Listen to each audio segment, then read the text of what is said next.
చంద్రబాబు నాయుడు గారి నేతృత్వంలో కూటమి అధికారంలోకి వచ్చిన తర్వాత రకరకాల సిండికేట్లు కనిపిస్తూ ఉన్నాయి. ఇసుక సిండికేటు, మద్యం సిండికేటు, మొత్తం మీద దోచుకోవడానికి రకరకాలుగా సిండికేట్గా ఏర్పడి దోచుకుంటున్నారు అని. అయితే ఈరోజు ఒక ప్రధాన పత్రికలో ఇంట్రెస్టింగ్ కథనం కనిపించింది.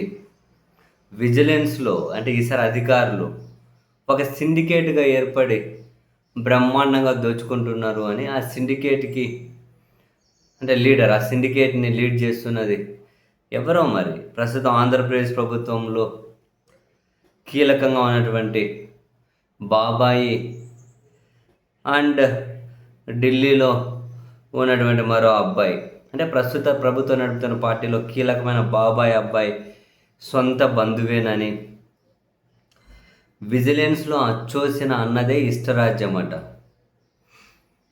ప్రభుత్వంలోని బాబాయ్ అబ్బాయి బంధువుదే హవా అట. అవినీతికి అడ్డుకట్ట వేయాల్సిన విజిలెన్స్ ఎన్ఫోర్స్మెంట్ విభాగంలో అవినీతి కట్టలు తెంచుకుంటుందట. ఉత్తరాంధ్రకు చెందిన రిటైర్డ్ అధికారి ఇష్ట ప్రకారమే అంతా సాగుతోందట.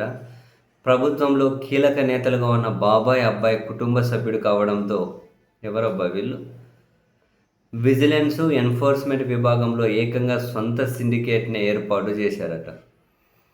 ఆయన వర్గంలోని అధికారులకే కీలక జిల్లా పోస్టింగ్లు ఇస్తున్నారట.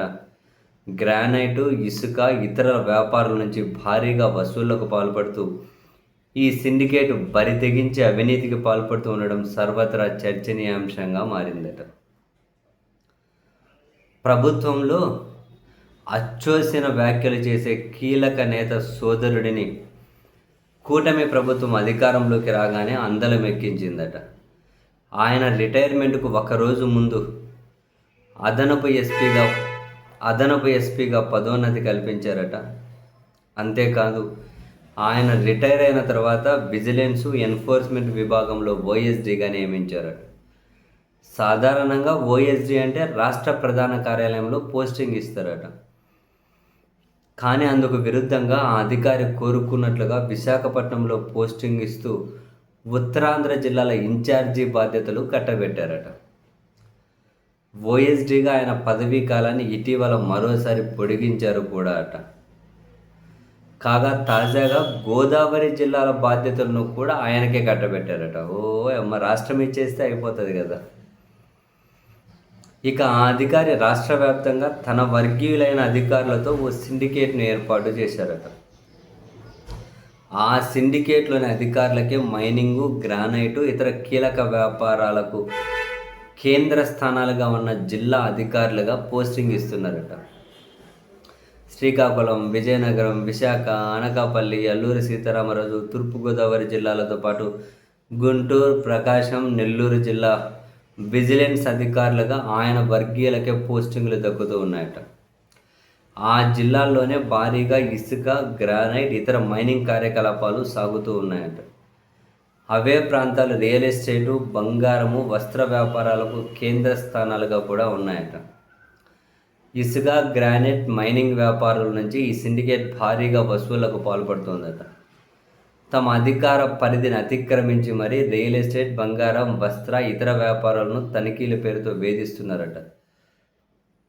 ఈ ముసుగులో వారి నుంచి యథేచ్ఛగా వసూళ్లకు పాల్పడుతున్నారట. అయితే ఈ సిండికేట్ను విజిలెన్స్ ఎన్ఫోర్స్మెంట్ విభాగం కీలక ఉన్నతాధికారి పూర్తి దన్నుగా నిలుస్తున్నారట. తన చేతికి మట్టి అంటకుండా సిండికేట్ మొత్తం వసూళ్ల దందా సాగిస్తుండడమే అందుకు కారణమట. ఆ ఉన్నతాధికారిని తగిన రీతిలో సంతృప్తిపరుస్తూ, ఏం సంతృప్తి అయ్యా అది, తగిన రీతిలో సంతృప్తిపరుస్తూ ఈ విజిలెన్స్ సిండికేట్ ఇష్టరాజ్యంగా దందాలకు పాల్పడుతుందట.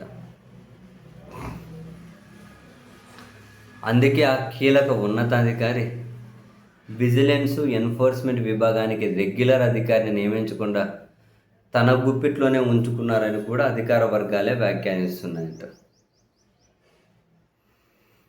దోచుకున్న వాళ్ళకు దోచుకున్నంత అడ్డే ఉంది.